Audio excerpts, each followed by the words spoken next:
Thank you very much for being our guest in the first episode of Facts and Rumors of Knives Heaven. We're very glad to have you in our show.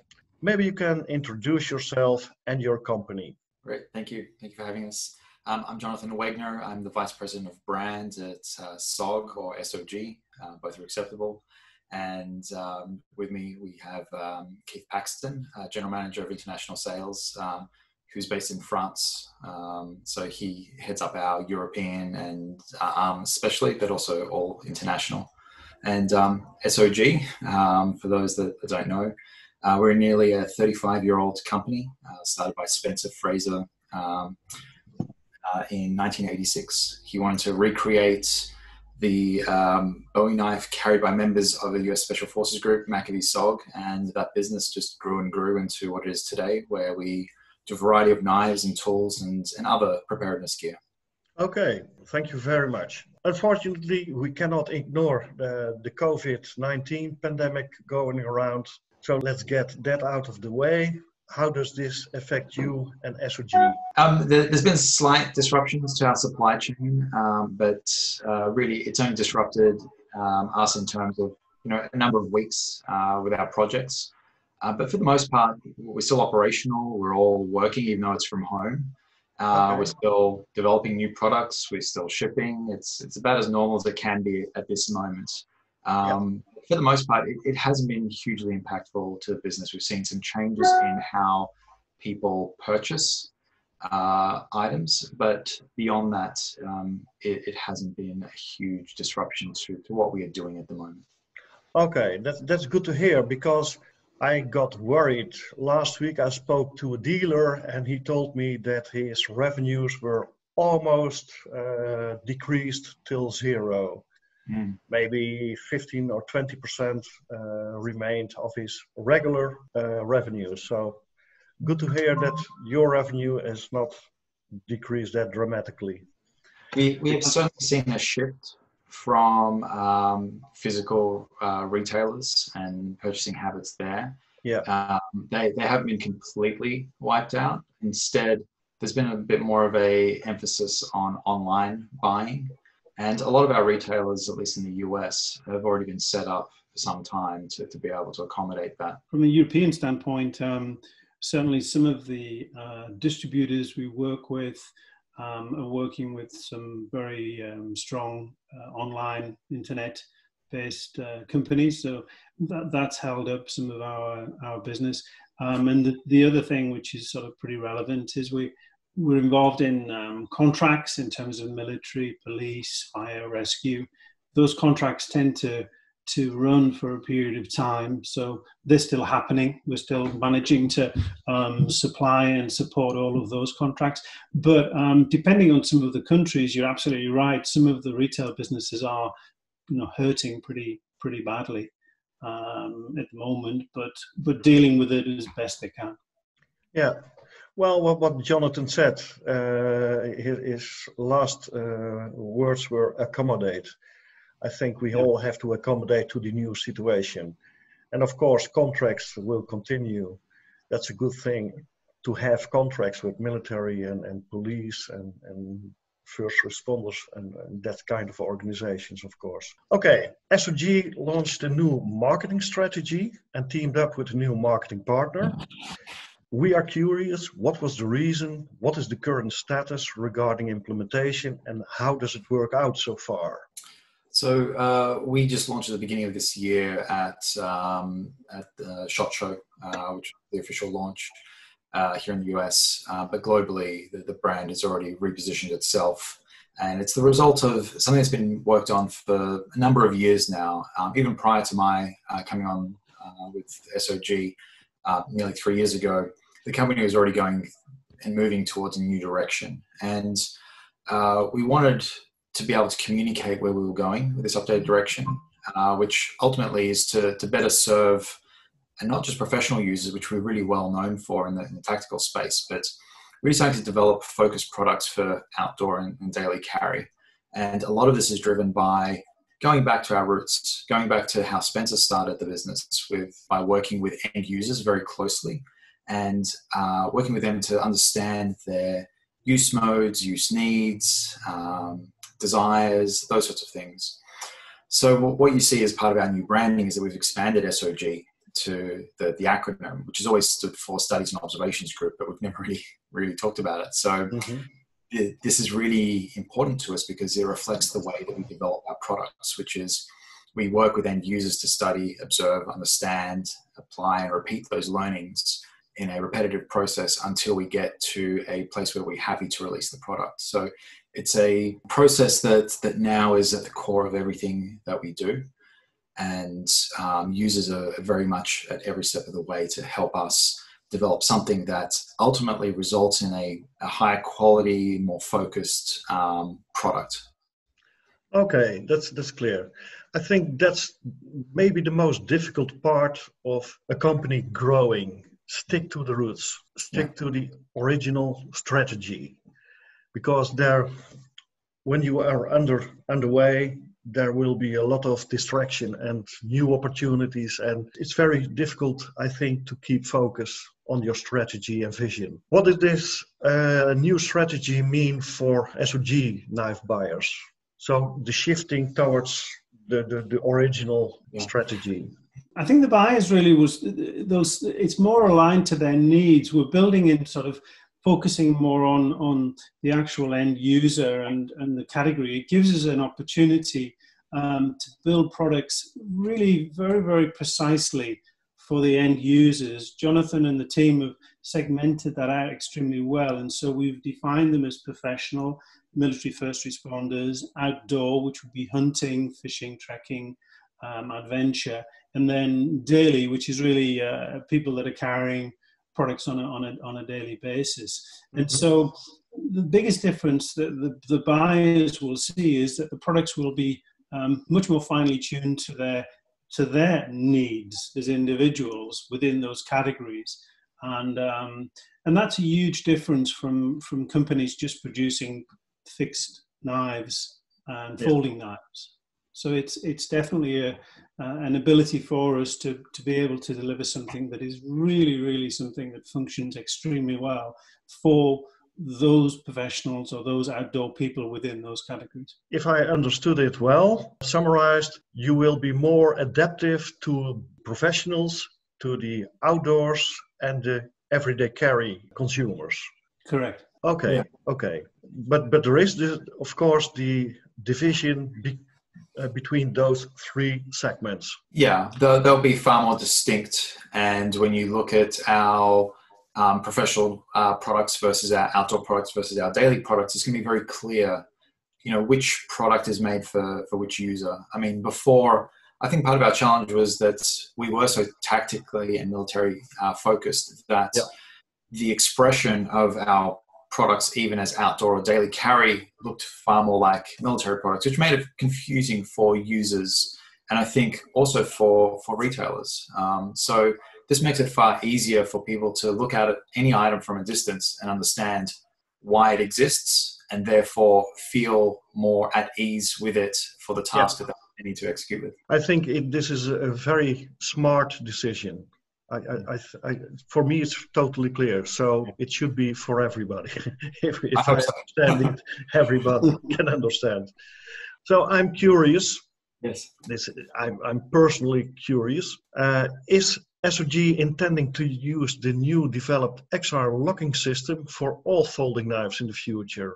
In what respect does the XR locking system differ from the Access locking system? And what about the Arc lock? Is this about to be discontinued? A lot of questions in one question. That's okay. I'll try and unpack that. Where it makes sense, we'll absolutely use the XR lock. We believe in it. We've put a lot of innovation and resources into developing it, and we feel it's a superior lock to our Arc lock. And it's not going to be the only way that we apply a locking mechanism to a folding device, but it's going to be certainly one that we consider where appropriate. So part of our whole brand philosophy is to apply the right level of technology and design and other elements to each product. So it's suited specifically and precisely to those use needs. So where the XR lock makes sense, we'll absolutely apply it. However, you'll also see frame locks and other types of locking mechanisms on those items. What makes the XR lock different to the arc lock? Well, the XR lock is actually an evolution of the XR lock. It's the next generation of our patented arc locking system, but it takes elements from the arc lock that we've continued to develop over the years, and as well as other technologies that we have, such as the tooth lock, and then elements from crossbar locks. So the end result is the XR lock, trying to take a lot of those elements to develop something new, and hopefully, or at least we see, it has many advancements in terms of function, operation, and retention forces. So we developed it so you can use a kick with it, which you can't with arc lock type systems and other crossbar lock systems that exist out there. It's enhanced so that the suckback spring prevents it from accidentally being opened when dropped or in the pocket. So there's that additional safety element. Yep. One of the greatest things that we're most proud of is it works straight out of the box without a required wear-in period. So you'll find with a lot of crossbar locks and other types of mechanical locks that they require a wear-in for it to operate smoothly. But with the XR lock, one of the benefits is that as soon as you get it out of the box, it's ready to go. I think that I kind of answered. What about the arc lock? I think you answered everything. Yes. Okay. Very comprehensive. Okay. Thank you very much. And for me, again, it's totally clear. So let's summarize. Besides the XR lock, which will be used in a lot of mainstream products of SOG, you still continue with, for example, liner locks or frame locks. Mm. But the XR lock it's our primary technology. Exactly. That's what I was looking for. Can we expect a new hand and premium line of knives or products with the XR locking mechanism?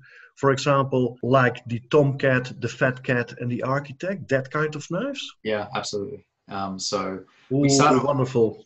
Yes.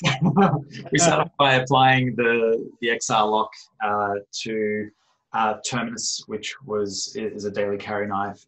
It was our first foray into implementing it. So we didn't want to apply a new technology to a product that has so much history, such as Fat Cat or Architect or Tomcat. So we wanted to start somewhere new, and then we applied it in a heavy duty use with the Seal XR to really test the boundaries. And for example, we were testing pressures of up to 3,000 pounds of pressure against the lock, and it still didn't fail. So that was our experiment to see what extreme we could take the lock to. And now we're starting to apply it in various different iterations, such as with our Flash Aegis and Trident, which we just released in an assisted open version. But now that we've proven that out, we now want to start applying it to higher end products. So you'll see a upgrade of an existing product, which is a higher end line of ours with the XR lock. I won't say which because I want it to be a surprise. Okay. But you'll also see new products coming out with it that are more higher end, more stylized, premium folders. So you'll absolutely see it in higher end applications. I think our viewers will like this idea. Yes, we're looking forward to it. Okay. I'll tell you I'll give you one last kind of little tidbit, a sneak peek on that. The product that we are upgrading to the XR lock is actually being co-developed with a European company. So there'll be which I'm very excited and proud of. Now I'm very curious. Okay, nice. Now I'm very curious. Yes. Okay. And hopefully European made. So yeah. Let's agree that you give us a scoop within time when it's there. Sounds good. Okay. Thank you.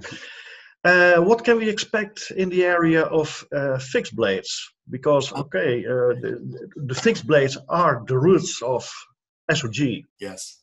So next year you'll see a good selection of fixed blades. So primarily we're starting off with refreshes of trusted items that we've had in the lineup, but we'll primarily be focusing on professional line to begin with.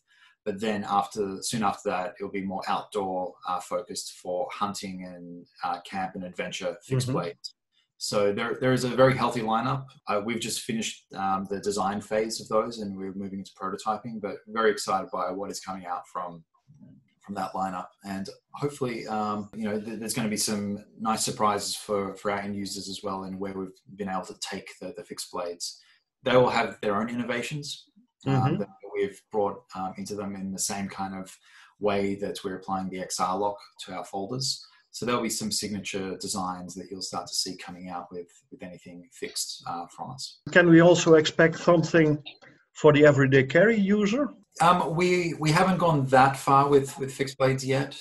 We still need to work out what the best type of design would be for an everyday carry user.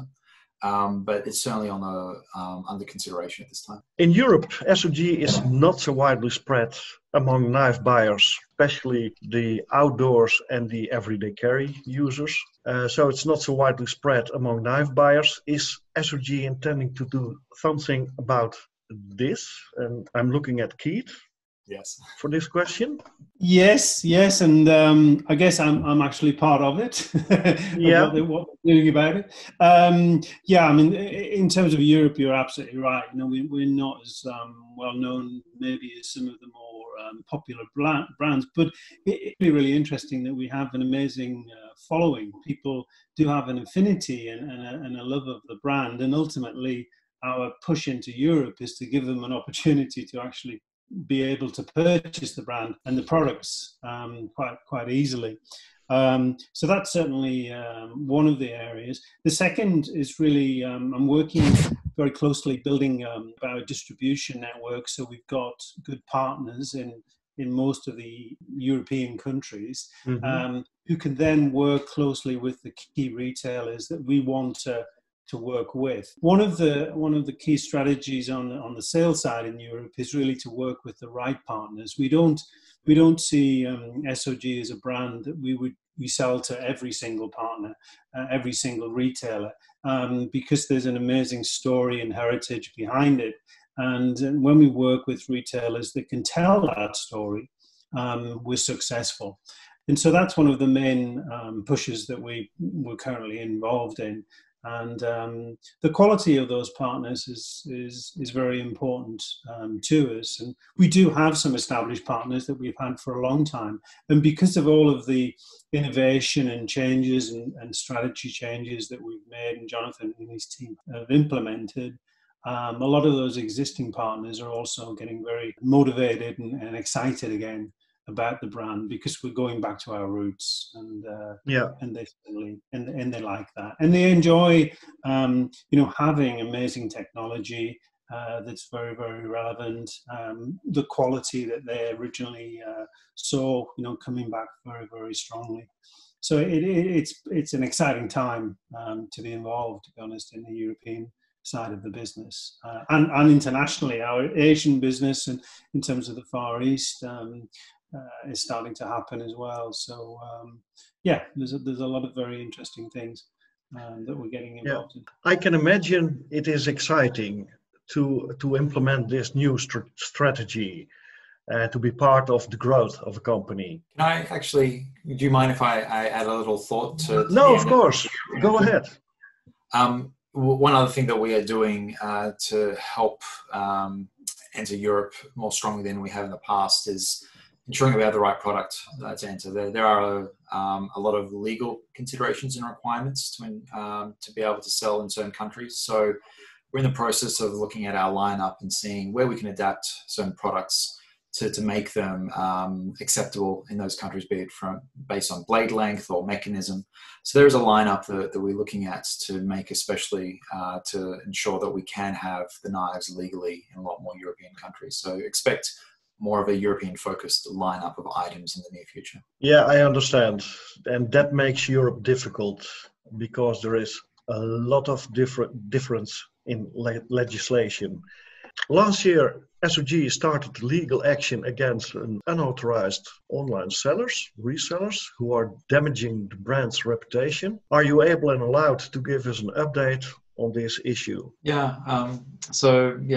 Last year we engaged a very capable and potent law firm that specializes in removal of unauthorized and counterfeit resellers. So in this time, we've been able to remove about 1,500 unauthorized resellers and counterfeit resellers. There's not many remaining, but we're still actively engaged to continue policing the marketplace with this law firm. Ultimately, what we're trying to do is create a stable and fair marketplace, because what was happening was there was a race to the bottom from a pricing perspective, often fueled by counterfeit items. So this ultimately creates a better marketplace for resellers and our partners to be able to compete on things like benefits and features rather than this focus just solely on price. So ultimately, we hope it's going to be beneficial to all of our partners and the end user as well, to have the confidence to know that they're buying a product which is an actual real product.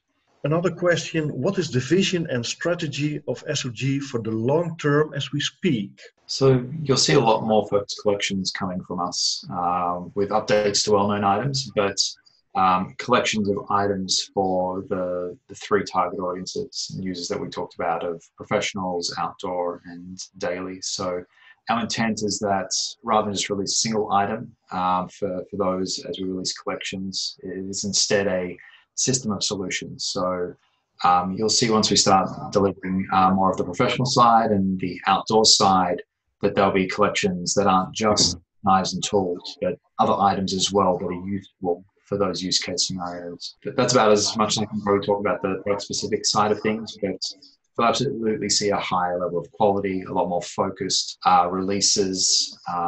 There's also some surprising items that will be coming out that aren't expected, I think, from us, but we feel are very useful in providing users enhanced capabilities. I mean, at the end of the day, I feel what we stand for is to give people abilities that they couldn't normally have just with their hands and fingers. So there's a lot of thinking on that side and that front. Okay, sounds very good. Is there anything else worth mentioning, Jonathan or Keith?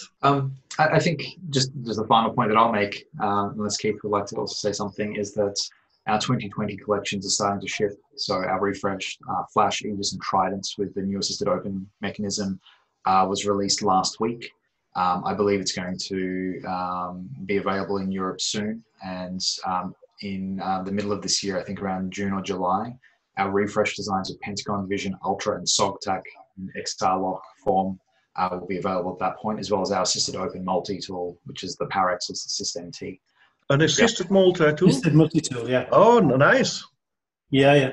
With four independent assisted blades as well. So I'm not aware that there is an existing multi-tool, an assisted multi-tool. So it's four tools that come out the blades that are assisted. The multi-tool is still using compound leverage as the mechanism, which would never be assisted in that format.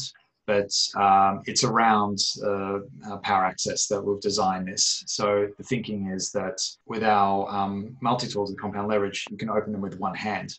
So we wanted to take that thinking, being able to open the blades up, so you can just press on the thumb stud and the blade will open up, or the other saws and tools that we have.